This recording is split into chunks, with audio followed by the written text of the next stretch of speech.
So we have some space, we quantize it, we partition it into cells, or in a three-dimensional sense, voxels, right? So we partition it out, we take the center points and call those like the index points.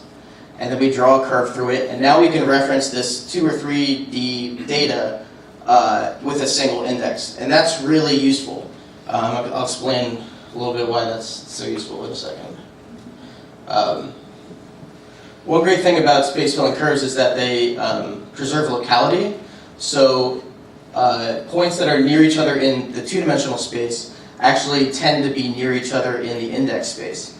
And in fact, I can have a continuous region, a bounding box query, right, on these points, and they turn out to be one continuous range in one dimension. Now, if you look at other bounding box queries that you could perform, they actually don't match one-to-one, but at least there's like a high probability of not many index ranges based on, it's not like you have to query each point individually. There's like ranges.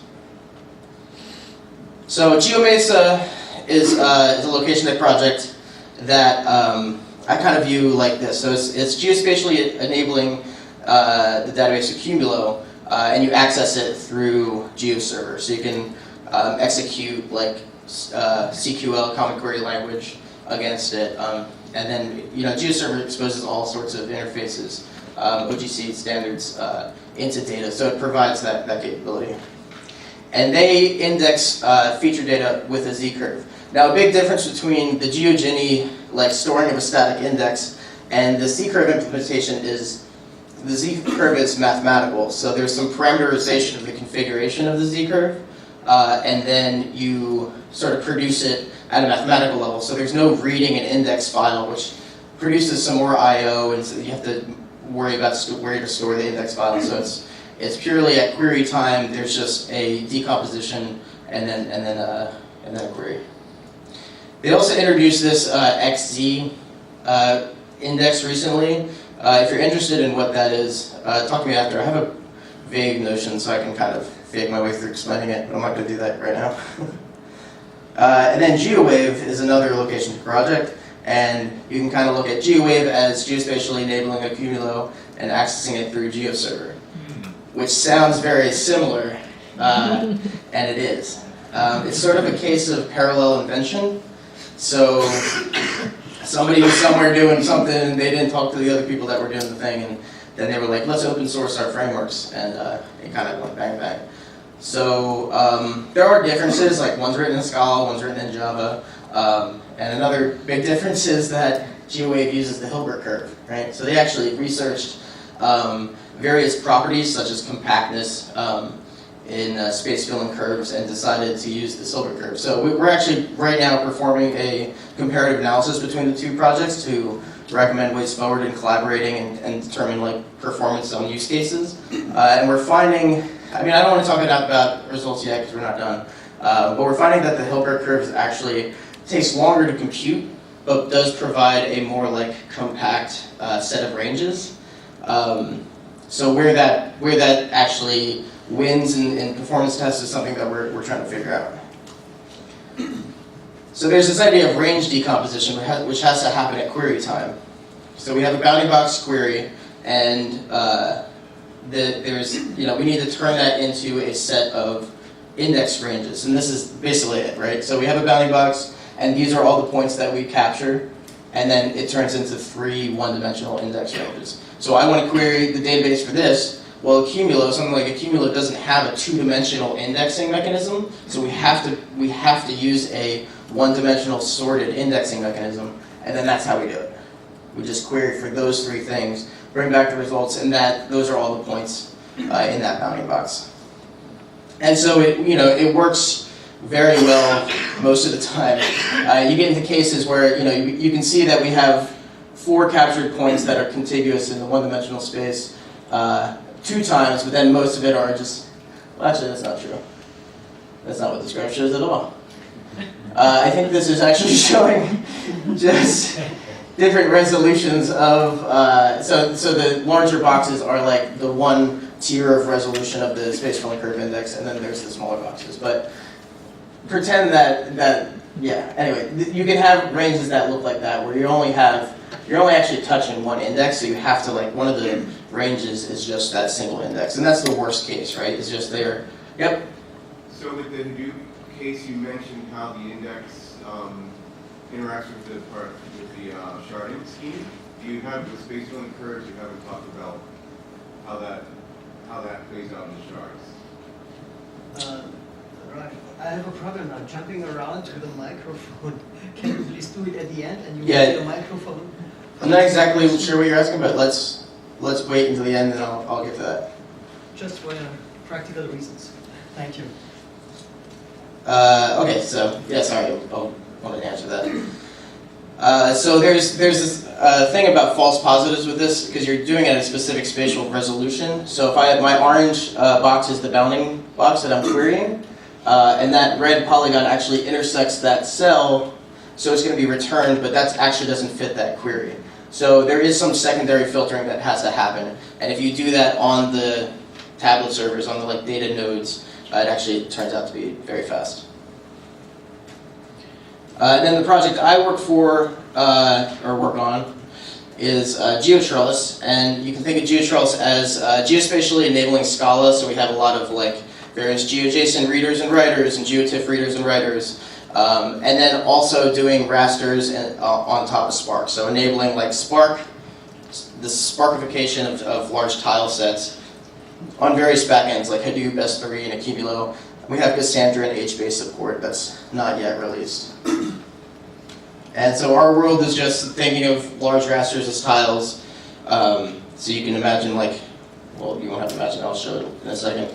And then for 3 dimensions, you do stacks of tiles. So we don't actually work with voxels or like 3-dimensional volumes. We just imagine rasters as the 2-dimensional snapshot, but like for Landsat imagery, for instance, you're doing that over time. And so we can index that in a 3-dimensional way. And then so this is a Hilbert curve through tiles, and we don't actually have that problem of secondary filtering because we just tile such that there is no raster that doesn't fit the spacefilling curve resolution exactly. That's how we, because resampling on the fly is like an expensive operation. So if we take away resampling on the fly, we just say, oh, you want these tiles? I have them, and I don't have to resample them. They're just there. It's a lot faster. And then so we do like pyramiding through the various zoom levels to take care of like overviews, I guess it would be called in other settings. And so we implement the Z and the Hilbert curve, so you can choose between them. But that doesn't make our indexing scheme better than GeoMesa's or GWave's, because I think it's worse, and for reasons that are not spacefilling curve related, really. So to explain that, I'm going to talk a little bit about accumulo and like what we're doing with the spacefilling curve index in accumulo. Right, so accumulo is a big table clone. The records are stored in HDFS, so it just works on top of HDFS. And it's a lexicographically sorted table index.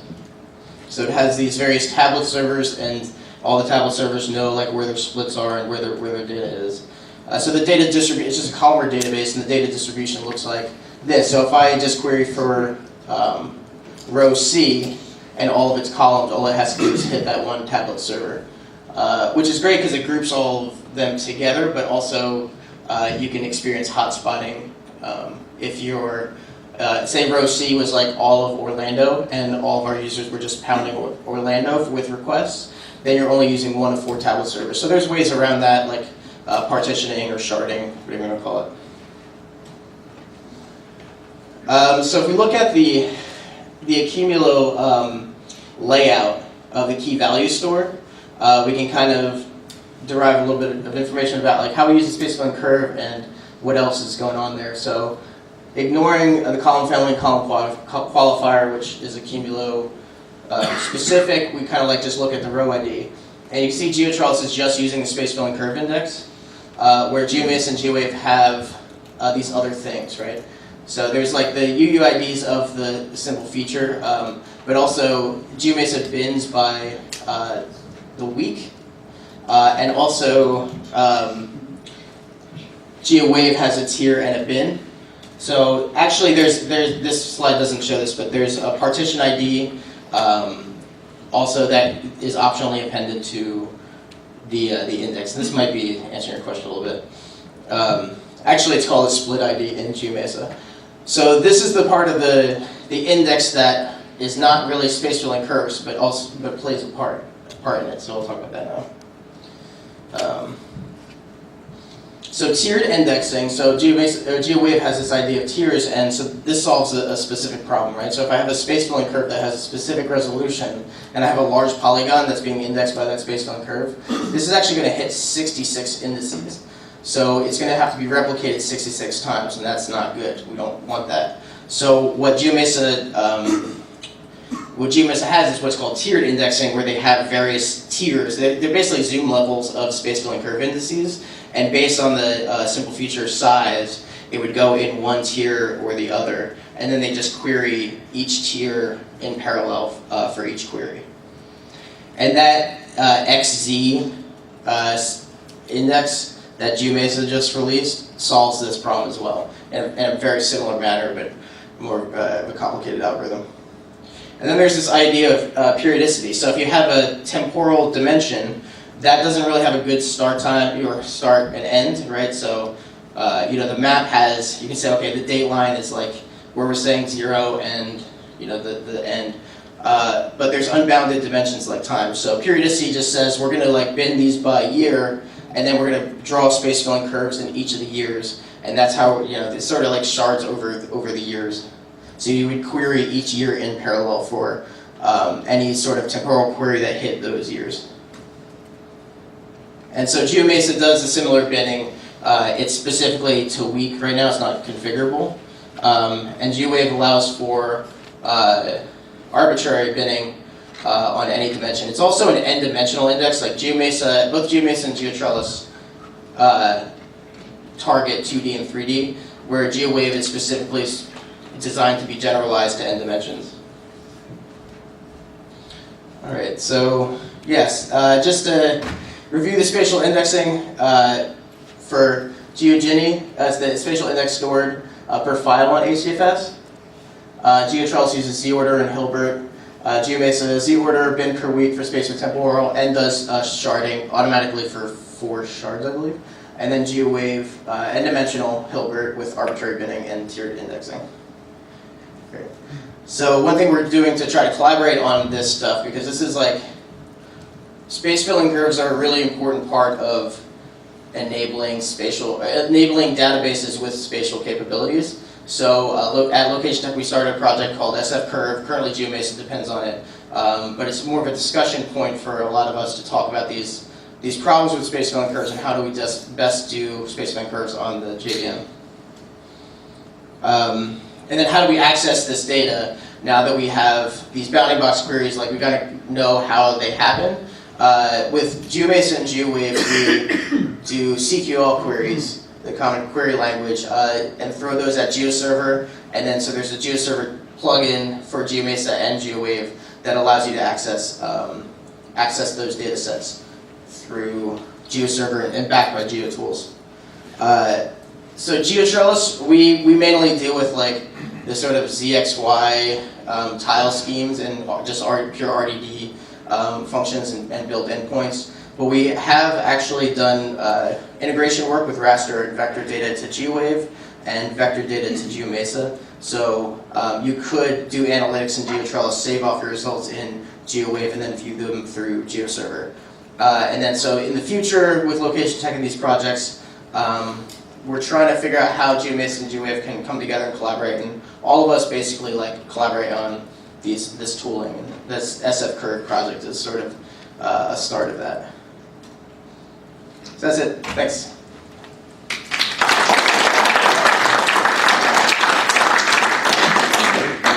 So now that we fortunately have a second microphone, I grab the second one for a moment. Great. And the floor is open to discussion. You want to ask your question again? Yes. Sure. Come up.